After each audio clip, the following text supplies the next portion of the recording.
والصلاة والسلام على خاتم النبيين وعلى آله الطيبين وأصحابه المهديين وعلماء أمته المحققين وأولياء ملته الواسعين وعلينا وعليهم أجمعين. أما بعد فأعوذ بالله السميع العليم من الشيطان اللعين الرجيم. بسم الله الرحمن الرحيم. أفمن شرح الله صدره للإسلام فهو على نور من ربه. صدق اللہ مولانا العظیم. تمامی آباد برکت کے لیے درود و سلام پیش فرمائیں. الصلاۃ والسلام علیک یا رسول اللہ.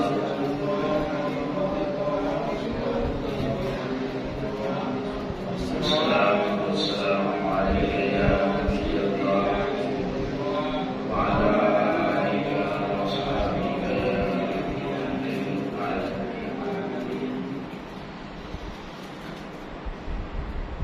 اللہ رب العزت یہ دو سلام اور آقا کریم علیہ السلام کی بارگاہ ناز میں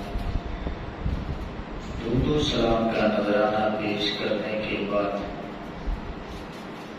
میں دعا کرتا ہوں کہ اللہ رب العزت مجھے حق بیان کر کے سنا کے ہم سبھی کو عمل کی توفیق عطا فرمائے. امام الانبیاء صلی اللہ تعالی علیہ وآلہ وسلم کے غلام اللہ رب العزت کا کروڑا شکر ہے کہ جس نے اپنی توفیق خاص سے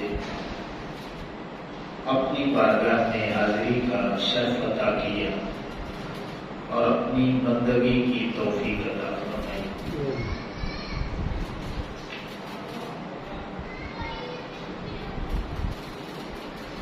دو ہجری رمضان المبارک میں حق و باطل کا پہلا مارکہ جسے غزوہ بدر کے نام سے یاد کیا جاتا ہے اور قرآن اسے یوم الفرقان بھی کہتا ہے، وہ رونما ہوتا ہے جس میں 70 کافر قتل ہوتے ہیں اور 70 گرفتار ہوتے ہیں. اللہ رب العزت مسلمانوں کو فتح عطا فرماتا ہے اور کافر شکست کھاتے ہیں. غزوہ بدر کے 1 سال کے بعد رمضان المبارک پھر آتا ہے، آگے شوال آتا ہے، تو شوال المکرم میں ایک اور غزوہ ہوتا ہے جسے غزوہ احد کہتے ہیں. غزوہ بدر میں چونکہ کافروں کے بڑے بڑے سردار قتل ہوئے تھے تو وہ انتقامی جذبے کے تحت انہوں نے ایک دفعہ پھر میدان کارزار میں حصہ لیا اور جنگ کا ماحول بنا دیا.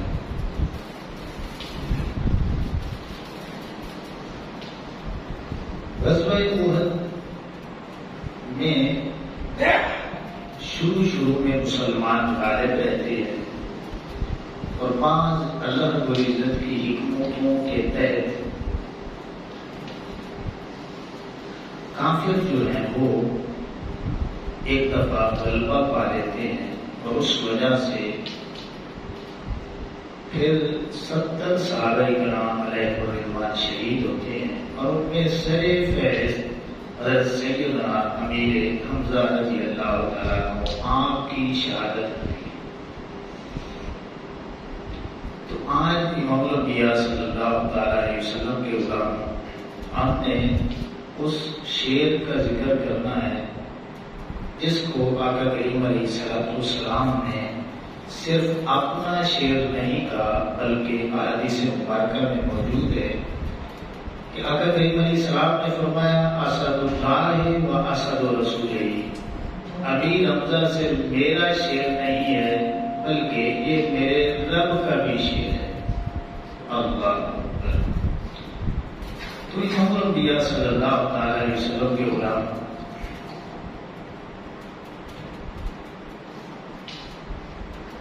سید الشہداء امیر حمزہ رضی اللہ تعالیٰ عنہ آپ کو شرف صحابیت بھی ملتا ہے، نسبت کرامت بھی ملتی ہے، اور پھر ایک تیسرا رشتہ جو ہے وہ بھی آپ کو ملتا ہے، رشتہ رضاعت، کہ آقا کریم علیہ الصلوۃ والسلام کے جو ہیں وہ رضائی بھائی بھی بنتے ہیں، جس کا ذکر بخاری شریف میں اور سیاستہ کی دیگر احادیث میں آقا علیہ السلام نے خود اس کا اظہار فرمایا۔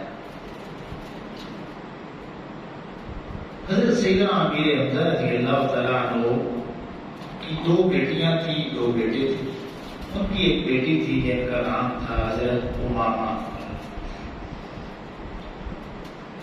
آقا کریم علیہ الصلوۃ والسلام نے حضرت زینب بن حارثہ کو حضرت امیر حمزہ رضی اللہ تعالی عنہ کا بھائی بنا دیا۔ اب یہ وہ باتیں ہیں جب توجہ سے بیٹھیں گے، ایک ایک لفظ پہ غور کریں گے تو یہ باتیں آپ کو سمجھ آئیں گی۔ حضرت زید بن حارثہ رضی اللہ تعالیٰ عنہ مواخان کے موقع پر آقا کریم علیہ السلام نے انہیں حضرت امیر حمزہ رضی اللہ تعالیٰ عنہ کا بھائی بنا دیا۔ اب اتنی محبت کہ جب بھی سفر پہ جاتے، کہیں دور جانا ہوتا تو پیچھے وصیت کر کے جاتے کہ میرے مال کا مالک بھی زید ہے، اور جو بھی میرے مال میں خرچ کرنا چاہے وہ زید بن حارثہ کر سکتے ہیں، اور جو فیصلہ کرنا چاہے وہ فیصلہ بھی کر سکتے ہیں۔ اللہ اکبر۔ اب ان کی بڑی خواہش تھی کہ جو حضرت امیر حمزہ رضی اللہ تعالیٰ عنہ کی بڑی صاحبزادی ہیں وہ مجھے مل جائیں اور میں ان کی خدمت کروں، ان کی ذمہ داری مل جائے۔ حضرت جعفر طیار رضی اللہ تعالیٰ عنہ جو کہ مولائے کائنات مولا مرتضیٰ شیخ خدا کرم اللہ وجہ الکریم آپ کے بھائی ہیں، اور ان کی جو زوجہ محترمہ ہے وہ حضرت امامہ رضی اللہ تعالیٰ عنہ کی خالہ بھی لگتی ہے، تو ان کی خواہش تھی کہ یہ مجھے مل جائے، میں ان کی ذمہ داری اٹھا لوں، میں ان کی خدمت کروں۔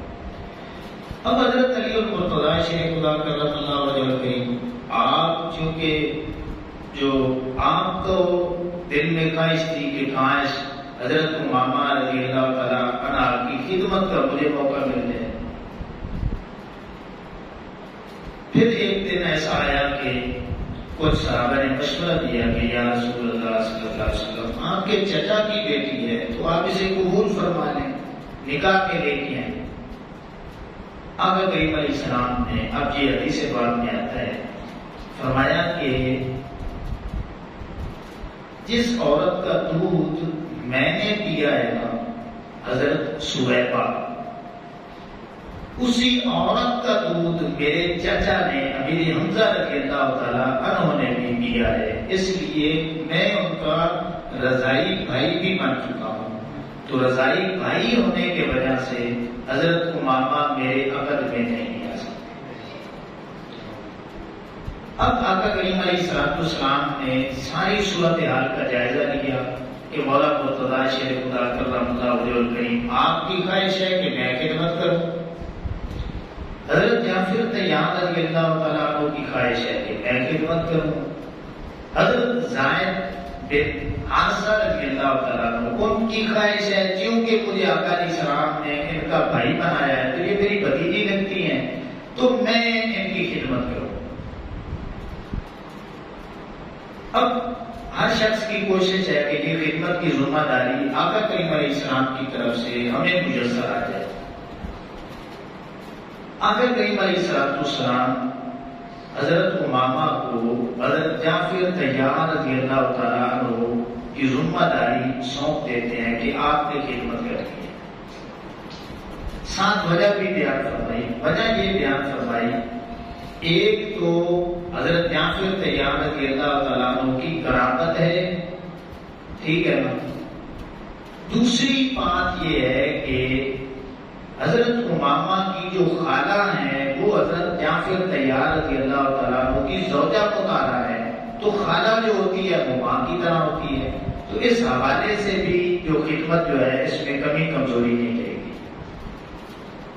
اب حضرت علی المرتضیٰ شیخ خدا کرم اللہ وجہ الکریم کے دل میں ایک انسان ہے نا بات آ جاتی ہے کہ کاش مجھے موقع مل جاتا۔ حضرت زید بن حارثہ رضی اللہ تعالیٰ عنہ ان کے دل میں بھی بات آئی کہ کاش بھائی تو میں بناؤں تو یہ مجھے موقع ملتا۔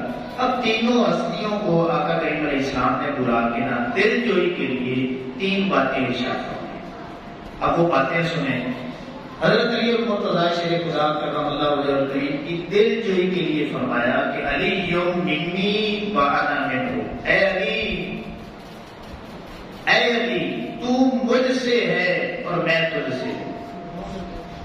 دل رکھنے کے لیے نا آقا کریم علیہ السلام نے بات کی۔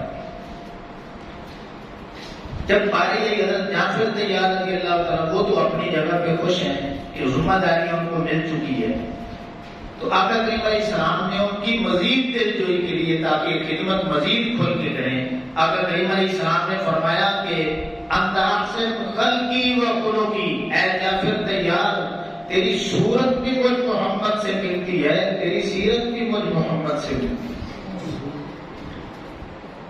پھر تیسری حضرت زید بن حارثہ رضی اللہ تعالیٰ عنہ کے متعلق آقا کریم علیہ السلام نے فرمایا انت اخونا و مولانا، اے زید تو ہمارا بھائی بھی ہے تو ہمارا مولا بھی ہے۔ تو تینوں ہستیوں کی دل جوئی کے لیے آقا علیہ السلام نے الگ الگ شانیں بیان کی۔ اللہ اکبر۔ بہرحال امام الانبیاء صلی اللہ تعالیٰ علیہ وسلم کے غلاموں حضرت امیر حمزہ رضی اللہ تعالیٰ عنہ کے ایمان لانے کا واقعہ کچھ اس طرح مورخین نے بیان کیا ہے کہ آقا کریم علیہ السلام کو صفا پہ جاتے ہیں، وہاں پہ ابو جہل اپنے ساتھیوں کے ساتھ گزرتا ہے اور وہ گالیاں نکالنا شروع کر دیتا ہے۔ آقا کریم علیہ السلام کوئی جوابی کارروائی نہیں کرتے۔ اس نے موقع ملتے ہی ایک پتھر اٹھایا اور آقا کریم علیہ السلام کے سر مبارک میں دے مارا۔ آقا کریم علیہ السلام نے پھر بھی جوابی کارروائی نہیں کی۔ اب وہ اپنے ساتھیوں کے ساتھ بڑی ڈھڑائی کے ساتھ مذاق اڑاتے ہوئے ٹھٹھا کرتے ہوئے سہنے کعبہ میں آتا ہے اور گپے ہانکنا شروع کر دیتا ہے۔ اب وہاں پہ اور لوگ بھی دیکھنے والے تھے، لونڈیاں جو غلام تھی وہ سبھی نے یہ ماجرا دیکھا۔ اب ایک لونڈی تھی، وہ موقع پہ مدد تو نہ کر سکی لیکن اس انتظار میں تھی کہ حضرت امیر حمزہ رضی اللہ تعالیٰ عنہ اپنے بھتیجے سے بڑا ہی پیار کرتے ہیں، تو یہ سارا واقعہ نا میں ان کو بتاؤں گی۔ حضرت امیر حمزہ رضی اللہ تعالیٰ عنہ جنگل میں شکار کے لیے نکلے ہوئے ہیں، جب واپسی آتے ہیں نا تو وہ لوٹی دوڑتی ہوئی جاتی ہے اور سارا واقعہ بتاتی ہے کہ آج ابو جہل نے آپ کے بھتیجے کو نا بڑا ہی مارا ہے، بڑی گالیاں دی ہیں۔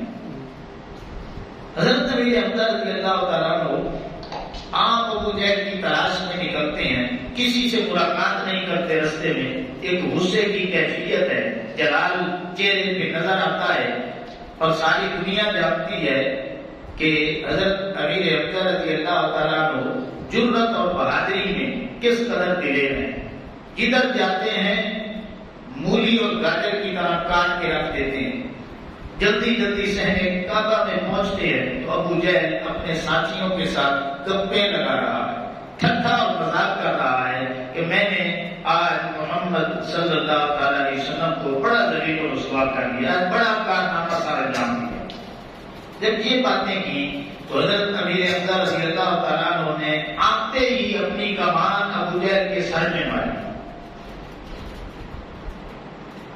سر میں ماری، اور جو غصہ نکال سکتے تھے وہ غصہ نکالا اور فرمانے لگے کہ ابو جہل تو نے میرے بھتیجے کو اس لیے مارا ہے کہ وہ ایک رب کو مانتا ہے، اس لیے مارا ہے۔ اگر اس لیے مارا ہے تو سوچ لے میں بھی اس کی رب کو مان چکا ہوں۔ حالانکہ کتابوں میں موجود ہے کہ ابھی تک انہوں نے کلمہ نہیں پڑھا، اقرار نہیں کیا، آقا کریم علیہ السلام کی غلامی اختیار نہیں کی، اپنی طرف سے کہہ دیا کہ اگر یہ غلطی ہے ان کی کہ وہ ایک رب کو مانتے ہیں تو میں تو اس رب کو مانتا ہوں۔ اور مخاطب ہو کر فرمانے لگے کہ اگر تم میں سے کسی کی جرت ہے آئے میدان میں اکیلا اس کا مقابلہ کرنے کے لیے تیار ہوں۔ اللہ کی عزت کی قسم ہے، جتنے ساتھی بیٹھے تھے کسی ایک کو یہ جرت نہ ہوئی کہ حضرت امیر حمزہ رضی اللہ تعالیٰ عنہ کا مقابلہ کر سکے۔ اب ساتھی جو ہے نا پیچھے بڑبڑانے لگے، ابو جہل کہنے لگے کہ ہم تعداد میں زیادہ ہیں تو حملہ کریں گے، شکست دے دیں گے۔ ابو جہل نے کہا کہ تمہیں خبر نہیں ہے کہ امیر حمزہ رضی اللہ تعالیٰ عنہ یہ شیر کتنا بڑا ہے، یہ دلیر کتنا ہے، بہادر کتنا انسان ہے، اور یہ پھر جنگ ان کے ساتھ چھڑی نا تو پھر جنگ بڑی طویل ہو جائے گی، لہذا جو کچھ انہوں نے کہنا ہے کارروائی کرنی ہے وہ کرتے رہے، آپ نے آگے سے کوئی بات ہی نہیں کرنی۔ اب ادھر کہہ بیٹھے تھے کہ میں رب کو مان چکا ہوں۔ اب تھوڑی دیر گزری نا تو دل میں ایک بات آئی کہ ابھی تک تو میں نے کلمہ نہیں پڑھا، تو پتہ نہیں یہ دین سچا ہے یا نہیں ہے تو کیا بنے گا۔ رات بڑی مشکل سے گزاری، جب صبح ہوئی نا تو دعا مانگی کہ اگر یہ دین سچا ہے تو مجھے استقامت مل جائے، اور اگر جھوٹا ہے تو پھر میرے دل میں نفرت آ جائے۔ اب صبح ہوتے ہی آقا کریم علیہ السلام کو خوشخبری سنانے کے لیے کہ بھتیجے خوش ہو جا، میں نے تیرا بدلہ لے لیا، میں نے تیرا بدلہ لے لیا ہے، کل ابو جہل نے مارا تھا نا اور میں نے بھی اسی طرح اس کو مار کے آیا ہوں، تو بھتیجے خوش ہو جا۔ جب یہ بات کی تو آگے سے آقا کریم علیہ السلام نے جواب دیا، چچا میں بدلے لینے سے خوش نہیں ہوتا، چچا جان مجھے خوش کرنا ہے تو پھر میرے دین کو مان لے، بدلہ لینے سے میں خوش نہیں ہوں گا، میرے رب کو مان لے جس سچے رب نے مجھے اپنا رسول بنا کے بھیجا ہے۔ اب دیر کیے بغیر پیچھے تو اقرار کر چکے تھے، دین کی محبت دل میں آ چکی تھی، ثابت قدمی بھی اللہ کی طرف سے مل چکی تھی، فوراً ہی آقا کریم علیہ السلام کے بتانے پہ کلمہ طیبہ، کلمہ شہادت کا اقرار کر لیتے۔ جب اقرار کر لیتے ہیں نا تو اب کافروں میں ایک کھلبلی مچ جاتی ہے، شور بپا ہو جاتا ہے کہ جو ہمارا چوٹی کا پتہ تھا نا اب وہ چلا گیا۔ اب کیا ہوتا ہے کہ چند دن گزرتے ہیں، ادھر سے حضرت عمر فاروق رضی اللہ تعالیٰ عنہ اپنی ننگی تلوار لے کر کے وہ اپنے ناپاک ارادے سے نظر آتے ہیں۔ اب ایک صحابی نے دیکھا کہ تلوار ننگی ہے اور چہرے کے اثرات بتا رہے ہیں کہ ارادہ صحیح نہیں ہے، ساری بات پوچھی کہ عمر کدھر جا رہے ہو، کدھر کا ارادہ ہے؟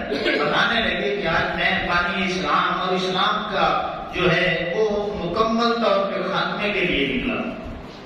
جب یہ بات کی نا تو وہ کہنے لگے پہلے اپنے گھر کی خبر لو، آپ کی بہن اور بہنوئی کلمہ پڑھ چکے ہیں، اب وہاں پہ جاتے ہیں، بہن قرآن کی تلاوت کرتی ہے، سورہ طٰہٰ مَا أَنزَلْنَا عَلَيْكَ الْقُرْآنَ لِتَشْقَىٰ۔ بہرحال دروازہ کھلتا ہے، بہن کو مارتے ہیں، بہنوئی کو مارتے پھرتے ہیں۔ اب وہی تلوار لے کے آقا کریم علیہ السلام کے حجرے کی طرف بڑھتے ہیں۔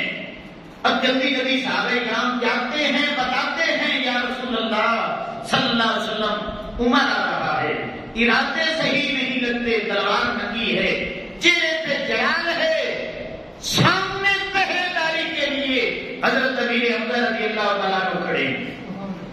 فرماتے ہیں ہٹ جاؤ، اگر عمر کا ارادہ صحیح ہے تو پھر تو ٹھیک ہے، اگر ارادہ صحیح نہیں ہے تو تلوار عمر کی ہوگی، اسی کی تلوار سے اس کی گردن میں کاٹ کے رکھ دوں گا۔ یہ حضرت امیر حمزہ رضی اللہ تعالیٰ کی دلیری دیکھیں، اکیلے کہہ رہے ہیں کہ تلوار کے ساتھ میں نہیں لڑوں گا، تلوار ان کی ہوگی، گردن بھی انہی کی ہوگی۔ جب قریب پہنچتے ہیں تو آقا کریم علیہ السلام فرماتے ہیں عمر کو آنے دیں۔ سامنے آتے ہیں، آقا کریم علیہ السلام کا کلمہ پڑھ لیتے ہیں۔ اب دو شیر جب کلمہ پڑھتے ہیں تو کافروں میں یہ بات مشہور ہو جاتی ہے کہ ہمارے چوٹی کے بندے مسلمان ہو چکے ہیں، ہم لڑائی ابھی سے ہار چکے ہیں۔ اب پہلا سوال ہی حضرت عمر فاروق رضی اللہ تعالیٰ عنہ یہ کرتے ہیں کہ یا رسول اللہ صلی اللہ علیہ وسلم بتلائیے ہم حق پر ہیں یا نہیں ہیں؟ آقا علیہ السلام فرماتے ہیں بے شک حق پر ہیں۔ پھر پوچھتے ہیں یا رسول اللہ صلی اللہ علیہ وسلم اگر ہم حق پر ہیں تو پھر چھپ کر نماز کیوں پڑھیں گے؟ ہم سینے کعبہ میں پڑھیں گے۔ آقا علیہ السلام نے فرمایا کہ اب ہمیں کوئی خوف نہیں رہا۔ دو شیر اللہ نے مجھے عطا کر دیے ہیں، ایک عمر کی شکل میں، ایک امیر حمزہ رضی اللہ تعالیٰ عنہ کی شکل میں۔ اب نماز کا وقت ہوتا ہے، سینے کعبہ میں دو صفیں بنتی ہیں، دو صفیں، ایک صف کی نکر پہ حضرت عمر فاروق رضی اللہ تعالیٰ عنہ کھڑے ہوتے ہیں، دوسری صف کی نکر پہ حضرت امیر حمزہ رضی اللہ تعالیٰ عنہ کھڑے ہوتے ہیں۔ کسی کافر کو جرأت ہی نہیں ہوتی کہ وہ میری آنکھ بھی ان کی طرف اٹھا سکے۔ اللہ اکبر۔ تو امام الانبیاء صلی اللہ تعالی علیہ وسلم کے غلاموں میں یہ جرأت، یہ بہادری حضرت امیر حمزہ رضی اللہ تعالیٰ عنہ کو نصیب ہوئی، اور انہوں نے غزوہ بدر میں کئی کافروں کو فرار کیا، کئی کافروں کو۔ اور جب یہ غزوہ احد ہوتا ہے نا، 30 افراد، صرف 30 افراد حضرت امیر حمزہ رضی اللہ تعالیٰ عنہ فرد واحد ہو کر 30 کافروں کو جہنم بھیجتے ہیں، اور جدھر جاتے ہیں کافروں کو مولی اور گاجر کی طرح کاٹ کے رکھ دیتے ہیں۔ اللہ اکبر۔ بہرحال غزوہ بدر میں، غزوہ احد میں آپ نے اپنی بہادری کے جوہر دکھائے، اور آقا کریم علیہ السلام نے پھر لقب عطا کیا اسد اللہ و اسد رسولہ۔ امیر حمزہ جو ہے یہ اللہ کا بھی شیر ہے، یہ میرا بھی شیر ہے۔ اور پھر آقا کریم علیہ السلام نے فرمایا، حضرت علی المرتضیٰ شیر خدا کرم اللہ وجہہ الکریم آپ روایت کرتے ہیں کہ آقا کریم علیہ السلام نے فرمایا جب قیامت والے دن ساری مخلوق جمع ہوگی، ساری مخلوق جمع ہوگی، ساری مخلوق میں سب سے افضل لوگ اللہ کے نبی ہوں گے، اللہ کے رسول ہوں گے۔ نبیوں اور رسولوں کے بعد سب سے افضل گروہ آقا کریم علیہ السلام نے فرمایا وہ شہیدوں کا گروہ ہوگا، اور شہیدوں کا جو سردار ہوگا، آقا علیہ السلام نے فرمایا میرے امتیوں سن لو، وہ کوئی اور نہیں ہے، اللہ نے میرے چچا امیر حمزہ کو بنا دیا۔ اب یہ ذہن میں رکھیں، نبیوں کا سردار محمد عربی ہوں گے صلی اللہ علیہ وسلم، اور شہیدوں کے سردار امیر حمزہ رضی اللہ تعالیٰ عنہ۔ ایک نکر پہ آقا کریم علیہ السلام کھڑے ہوں گے، نبیوں کی گروہ کی سرداری آقا کریم علیہ السلام کے پاس ہوگی۔ دوسرا جو گروہ ہے قرآن میں آتا ہے من النبیین والصدیقین والشہداء والصالحین، شہیدوں کا جو طبقہ ہوگا، جتنے قیامت تک شہید ہوں گے ان سب کی سرداری آقا کریم علیہ السلام کے چچا سید الشہداء امیر حمزہ رضی اللہ تعالیٰ عنہ کے پاس ہوگی۔ اللہ اکبر۔ اب احادیث مبارکہ میں آتا ہے کہ آقا کریم علیہ السلام نے فرمایا کہ جب میں معراج کی رات جنت میں گیا نا، اے میرے غلاموں، جنت میں سب سے پہلے میرا استقبال سید الشہداء امیر حمزہ رضی اللہ تعالیٰ عنہ نے کیا۔ یہ بات شاید آپ نے پہلی دفعہ سنی ہو۔ آقا علیہ السلام نے فرمایا کہ معراج کی رات جنت میں میں جاتا ہوں اور جنت میں میرے استقبال کے لیے حضرت امیر حمزہ رضی اللہ تعالیٰ عنہ آتے ہیں. جب آتے ہیں نا تو پھر میں ایک سوال کرتا ہوں کہ چچا بتلائیے تو صحیح کہ اللہ رب العزت کی بارگاہ میں سب سے فضیلت والا جو عمل ہے، محبوب ترین عمل جو ہے، میزان پر سب سے بھاری جو عمل ہے، چچا ذرا بتلائیے تو صحیح وہ کون سا عمل ہے جو اللہ کی بارگاہ میں محبوب ترین ہو، فضیلت والا ہو، میزان پر بڑا ہی وزنی ہو. جب یہ بات کی تو حضرت امیر حمزہ رضی اللہ تعالیٰ عنہ بتانے لگے یا رسول اللہ صلی اللہ علیہ وسلم دو عمل بڑے ہی میزان پر بھاری ہیں، اللہ کو بڑے مقبول ہیں، بڑی فضیلت والے ہیں. ایک تو آقا علیہ السلام کو کہنے لگے یا رسول اللہ صلی اللہ علیہ وسلم آپ پہ درود پڑھنا، اور دوسرا آپ کی شانیں بیان کرنا. یہ عمل اللہ کی بارگاہ میں بڑا ہی مقبول ہے. اللہ اکبر. آقا کریم علیہ السلام نے ایک صبح نماز پڑھائی، فرمانے لگے میرے غلاموں میں نے خواب دیکھا ہے، خواب میں میں نے جنت کا نظارہ کیا ہے. جب جنت میں جاتا ہوں تو میں نے جعفر طیار کو بھی دیکھا ہے اور اپنے چچا حمزہ کو بھی دیکھا ہے رضی اللہ تعالیٰ عنہ. صحابہ پوچھتے ہیں یا رسول اللہ صلی اللہ علیہ وسلم کس شان میں دیکھا ہے؟ آقا کریم علیہ السلام نے فرمایا جنت میں میں نے دیکھا فرشتے محو پرواز ہیں، سفر کر رہے ہیں. جس طرح فرشتے محو پرواز ہیں، پرواز کر رہے ہیں، ان فرشتوں کے پروں پہ میرا جعفر طیار مجھے نظر آتا ہے. اور پھر میں نے دیکھا کہ میرا چچا امیر حمزہ رضی اللہ تعالیٰ عنہ ایک نور کا بنا ہوا تخت ہے، اس نور کے بنے ہوئے تخت پہ ٹیک لگا کے میرا چچا وہ مجھے دیکھ رہے ہیں. نور کے تخت پہ حضرت امیر حمزہ رضی اللہ تعالیٰ عنہ کو دیکھا. صحابہ بیان کرتے ہیں حضرت جابر بن عبداللہ رضی اللہ تعالیٰ عنہ کہتے ہیں کہ ایک بچہ ہمارے علاقے میں پیدا ہوا، آقا کریم علیہ السلام کی بارگاہ میں ہم حاضر ہوئے. ہم نے عرضی پیش کی یا رسول اللہ صلی اللہ علیہ وسلم ہم اس بچے کا نام رکھنا چاہتے ہیں، تو آپ جو بھی نام تجویز کریں تو ہم وہ نام رکھیں گے. اب آقا کریم علیہ السلام نے فرمایا کہ جو مجھے پسندیدہ ترین نام ہے نا بس وہ رکھو. اب یہ بڑی عجیب بات ہے، آقا کریم علیہ السلام نام نہیں بتا رہے، فرما رہے کہ جو مجھے پسندیدہ ترین نام ہے نا بس وہ رکھو. اب صحابہ پوچھتے ہیں یا رسول اللہ صلی اللہ علیہ وسلم ذرا بتلا دیجیے کہ کون سا نام آپ کو زیادہ پسندیدہ ترین ہے؟ آقا کریم علیہ السلام نے فرمایا کہ امیر حمزہ یہ نام مجھے بڑا ہی پسند ہے، کیونکہ میرے چچا کا نام ہے، مجھے بڑی محبت ہے اپنے چچا سے. تو صحابہ بیان کرتے ہیں کہ پھر صحابہ کرام جب بھی کوئی بچہ ہوتا آقا کریم علیہ السلام کے پاس پوچھنے کے لیے آتے تو آقا کریم علیہ السلام اپنے چچا کی محبت میں اس بچے کا نام امیر حمزہ رکھتے رضی اللہ تعالی عنہ.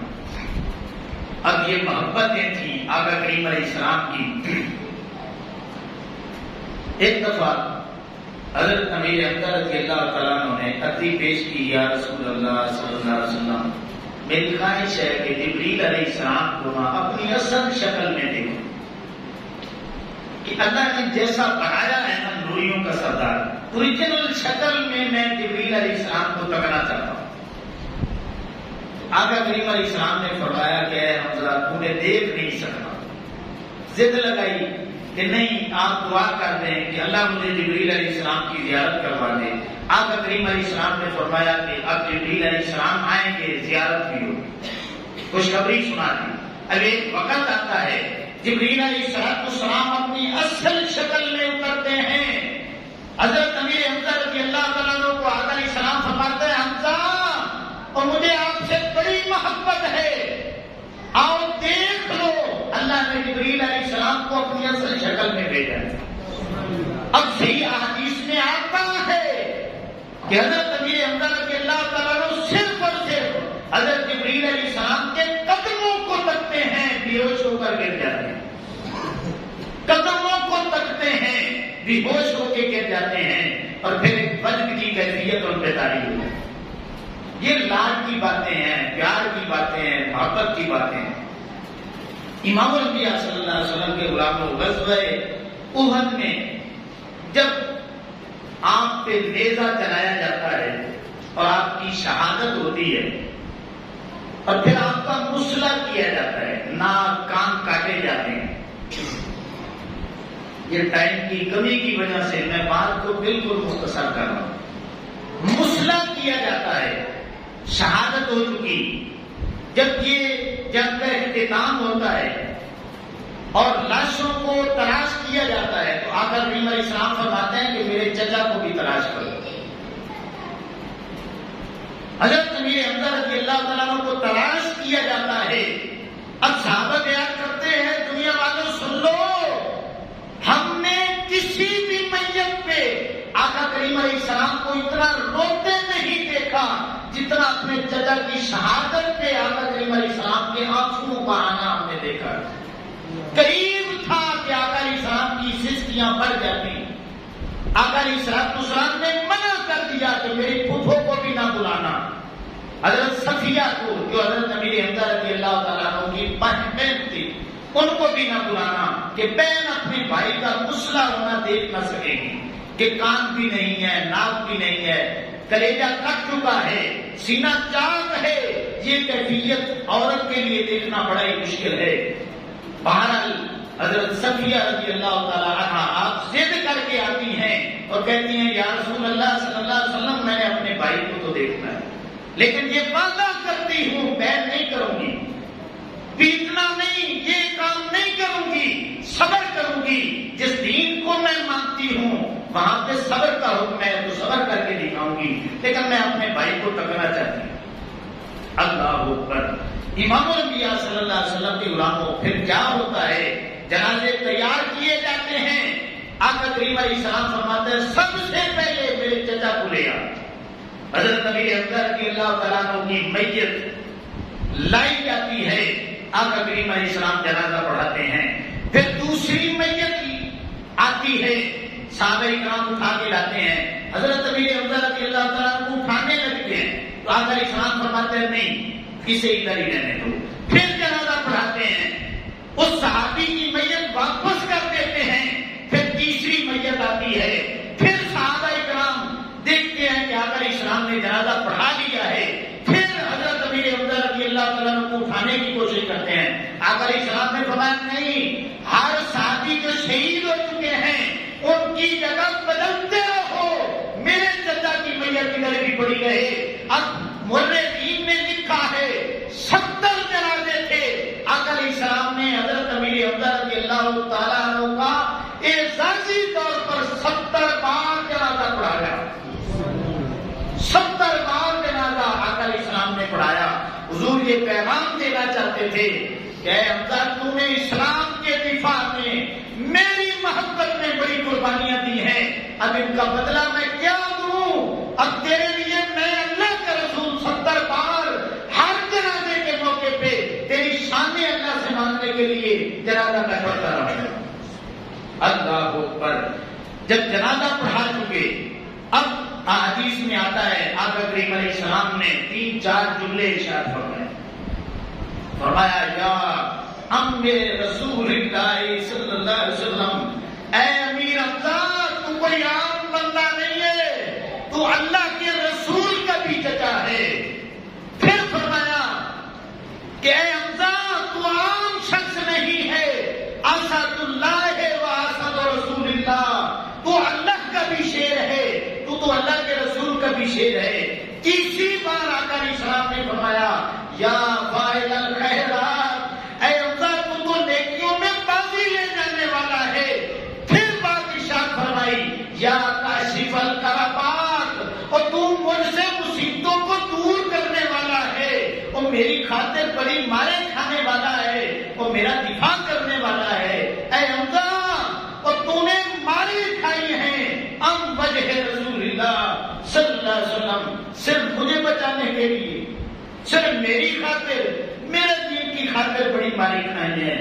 تو امام الانبیاء صلی اللہ علیہ وسلم کے غلاموں اس انداز میں آقا کریم علیہ السلام نے اپنے چچا کی شانیں، ان کی عظمتیں، ان کے مقامات، ان کی بلندیاں، ان کے درجات کو آقا کریم علیہ السلام نے بیان کیا۔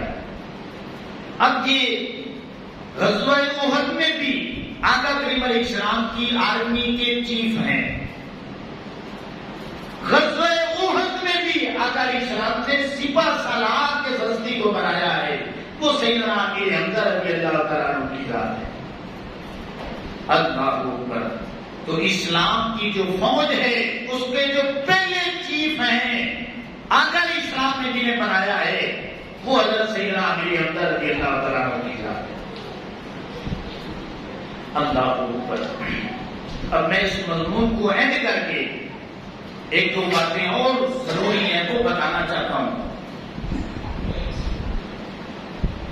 کہ کسی بھی ملک کو اگر تباہ کرنا ہو تو پھر عوام کو اپنی آرمی کے خلاف کر دو۔ اور یہ ہمارے جتنے بھی دشمن ممالک ہیں انہوں نے ایڑی چوٹی کا زور لگایا ہے اور بڑا ہی پیسہ لگایا ہے کہ ہم پاکستان کے اندر عوام میں پاکستان کو اپنی آرمی کے خلاف کریں۔ اور اس کا نتیجہ یہ آپ نے سوشل میڈیا پہ دیکھا ہوگا کہ آرمی کی گاڑی جا رہی ہے اور ہمارے ہی کچھ نادان لوگ انہوں نے ان لوگوں پہ پتھر چلائے اور پھر انہیں لاکھوں سلام، اللہ کی عزت کی قسم ہے ان کے پاس اسلحہ موجود ہے، وہ لڑائی کرنا چاہے تو کوئی بات ہی نہیں ہے، انہوں نے اپنے شہریوں پہ انگلی بھی نہیں اٹھائی۔ اب یہ ذہن میں رکھ لیں میری باتیں، میں کسی پارٹی کا بندہ نہیں ہوں، میں صرف اللہ کے رسول صلی اللہ علیہ وسلم کی پارٹی کا بندہ ہوں۔ میرا کسی بھی مذہبی سیاسی تحریک سے کوئی جو ہے وہ رکن نہیں ہوں میں، لیکن میں اللہ سے جا کے آپ تمامی احباب کو یہ بات بتانا چاہتا ہوں کہ آپ جس بھی تحریک کے ممبر ہے، رکن ہیں، وہ سیاسی ہے یا مذہبی ہے، اگر وہ آپ کو اپنے ملک کی آرمی کے خلاف کرتے ہیں، اللہ کا واسطہ ہے وہ سمجھ لیں وہ اسلام کے بھی دشمن ہیں، وہ پاکستان کے بھی دشمن ہیں، ان سے اپنا جوتا چرا لو۔ بڑے بڑے آرمی میں شہید ہوئے، بڑے شہید ہوئے، کاش آپ جتنے بھی بیٹھے ہیں صرف سپاہی مقبول حسین کو ہی پڑھیں۔ سن 65 میں زخم کھا کے یہ بندہ گرفتار ہوتا ہے، 40 سال انڈیا کی جیلوں میں اسے بند کیا جاتا ہے اور ہر ظلم اس پہ کیا جاتا ہے، اور یہ خود لکھ کے بتاتا ہے کہ انہوں نے صرف ایک جملہ مجھ سے نکلوانے کے لیے کہ صرف کہہ دے پاکستان مردہ باد، صرف اتنا کہنے کے لیے انہوں نے کیا کیا، انہوں نے کہا کہ یار تو کہہ دے ہم تجھے چھوڑ دیں گے۔ اب سپاہی مقبول حسین کیا کہتا ہے کہ صرف پاکستان کا ہوتی نا بات تو میں کہہ بھی دیتا، پاکستان کا مطلب کیا؟ اب تم مجھے کہتے ہو کہ لا الہ الا اللہ کو مردہ باد کہہ دوں اور میں مر جاؤں گا، شہادت قبول کر لوں گا، لیکن پاکستان کے متعلق یہ بات نہیں کروں گا۔ اب انہوں نے کیا کیا، پلاس کے ساتھ انہوں نے ناخن اٹھائے۔ جب جہاں تک بات اس سے آگے چلی جاتی ہے تو وہ کینچی کے ساتھ سپاہی مقبول حسین کی زبان کاٹتے ہیں۔ اب سپاہی مقبول حسین کیا کرتا ہے، جو زبان سے خون نکلتا ہے نا اس خون کو سیاہی بناتا ہے، اپنی شہادت کی انگلی کو قلم بناتا ہے، جیل کے اندر دیواروں پہ لکھتا ہے پاکستان کا مطلب کیا، لا الہ الا اللہ۔ اب ایسے جوان جنہوں نے پاکستان پہ اپنی جوانیاں ماری ہیں وہ ہماری پتھروں کے قابل نہیں ہیں، اللہ کی عزت کی قسم ہے وہ ہماری سلامیوں کے قابل ہیں، وہ ہمارے پھولوں کے قابل ہیں، ہم رات کو سوتے ہیں وہ کھڑے ہو کر ہمارا پہرا دے رہے ہوتے ہیں۔ اور آج ایک نعرہ لگایا جاتا ہے، کوئی کہتا ہے نیا پاکستان، کوئی کہتا ہے پرانا پاکستان۔ آج یہ ذہن میں رکھ لیں، نہ نیا پاکستان نہ ہی پرانا پاکستان، ہمیں ہمارا پاکستان چاہیے، ہمیں ہمارا پاکستان چاہیے۔ تو اس لیے آج گلی گلی محلوں میں اسکولوں میں یہ ضرورت ہے اس وقت کی کہ ہم اپنے اپنے دائرے میں رہ کر کے ہم آرمی کے ساتھ، اپنی فوج کے ساتھ، اپنے ملک کے ساتھ اپنی اپنی محبت کا اظہار کریں۔ تو ایک نعرہ لگایا کہ پاکستان کا مطلب کیا؟ یار سارے بولیں، پاکستان کا مطلب کیا؟ پاکستان کا مطلب کیا؟ تیری جان میری جان پاکستان، تیری جان میری جان پاکستان، پاک فوج کو سلام ہو، سلام ہو، پاک فوج سارے بولو یار، پاک فوج زندہ باد، پاک فوج زندہ باد، پاک فوج زندہ باد۔ یہ نعرے لگانے کی ضرورت ہے۔ امام الانبیاء صلی اللہ تعالی علیہ وسلم کے غلاموں، یہ جب آرمی والے اپنی سرحدوں پہ کھڑے ہوتے ہیں، اللہ کی عزت کی قسم ہے، یہ دشمن سے نہیں ڈرتے، دشمن سے نہیں ڈرتے، شہادت کا جذبہ لے کے کھڑے ہوتے ہیں۔ صرف جب پیچھے دیکھتے ہیں نا تو ہم سے وہ پیسے نہیں لینا چاہتے، صرف دیکھتے ہیں کہ ہمارے بھائی ہمارے لیے دعائیں کتنی کر رہے ہیں، ہمارے ساتھ کھڑے ہیں یا نہیں کھڑے، بس اتنا کرتے ہیں۔ تم نے جب نعرہ لگا دیا کہ پاکستان کا مطلب کیا اور لا الہ الا اللہ کہہ دیا، پاک فوج کو سلام کر دیا، اپنی محبتوں کا اظہار کر دیا، تو ان کے جو جذبے ہیں وہ اور زیادہ بلند ہو جاتے ہیں۔ اللہ اکبر۔ اب میں تمہیں کیا بتاؤں، میرے والد صاحب بھی آرمی میں ہیں، میرا بھائی ایک آرمی میں ہوتا ہے، یہ سیاسی گلیشیئر ہے نا، 5 ماہ میرا بھائی رہا ہے۔ اللہ کی عزت کی قسم ہے، جب واپسی آیا نا واپسی، تو ماں کے سامنے ایسے ہاتھ جوڑ لیے، کہتا میری ماں میں مزدوری کر لوں گا لیکن اللہ کا واسطہ مجھے آرمی میں نہ دے۔ کیوں؟ اس لیے کہ شکل بدل چکی تھی، ہڈیوں صرف جسم پہ ہڈیاں رہ چکی تھی اور پہچان کرنی مشکل ہو چکی تھی۔ وہاں بھی سختیاں جو ہیں وہ بیان کرنا تو بڑی دور کی بات ہے، وہ سختیاں سننا بھی مشکل ہے۔ اس لیے امام الانبیاء صلی اللہ تعالی علیہ وسلم کے غلاموں، آپ اپنے ملک کے ساتھ، اپنی آرمی کے ساتھ ہر وقت کھڑے رہیں، اور جو بھی آرمی والا گزرے آپ اسے سلام کریں، دور سے ہی سلام کریں۔ گاڑی گزرے سلوٹ ماریں کہ ہمیں جو ہے وہ آپ پہ فخر ہے، ہم آپ کو سلام پیش کرتے ہیں، ہمارے پاس دھول ہو، ہم ایک ایک فرد واحد پہ جو سپاہی ہے قربانیاں دے رہے ہیں، ان پہ جو پھولوں کی پتیاں ہیں وہ نشر کریں۔ اللہ اکبر۔ تو اس لیے امام الانبیاء صلی اللہ تعالی علیہ وسلم کے غلاموں، یہ وقت کی ضرورت ہے کہ ہم دشمن تک یہ پیغام پہنچنا چاہیے کہ ہم اپنی آرمی کے ساتھ کھڑے ہیں۔ اب 99% ہمارے جو شعبہ جات ہیں ملکی، آپ کو پتا ہے وہ تنزلی کا شکار ہو چکی ہے۔ ایک شعبے پہ دشمن جو ہے وہ ہمارے ساتھ لڑائی نہیں کر سکتا، وہ ہے آرمی۔ اگر ہم آرمی کے خلاف ہو جاتے ہیں تو سمجھ لیں ہم نے خود جو ہے تباہی کو خود دعوت دے دی۔ تو اس لیے امام الانبیاء صلی اللہ علیہ وسلم کے غلاموں، میں آپ یہ جو مسجد میں بیٹھے ہیں یہ اپنی آرمی کی وجہ سے بیٹھے ہیں۔ اس لیے امام الانبیاء صلی اللہ علیہ وسلم کے غلاموں، آپ کو کوئی بھی برگلانے کی کوشش کرے، آرمی کے خلاف کرنے کی کوشش کریں، آپ اس پارٹی کو خیر بات کریں کہ آپ غیر کا، دشمنوں کا اب آلہ کار بن چکے۔ میں اپنے ملک کے ساتھ کھڑا ہوں، اپنی آرمی کے ساتھ کھڑا ہوں۔ تو اللہ رب العزت مجھے آپ کو یہ جو محبتیں ہیں دین کے حوالے سے ہیں، قرآن کے حوالے سے ہیں، اللہ رب العزت یہ ہماری محبتیں سلامت رکھے۔ میں دعا کرتا ہوں اللہ رب العزت مجھے آپ کو سبھی کو اس پر عمل کی توفیق عطا فرمائے۔ وما علینا الا البلاغ۔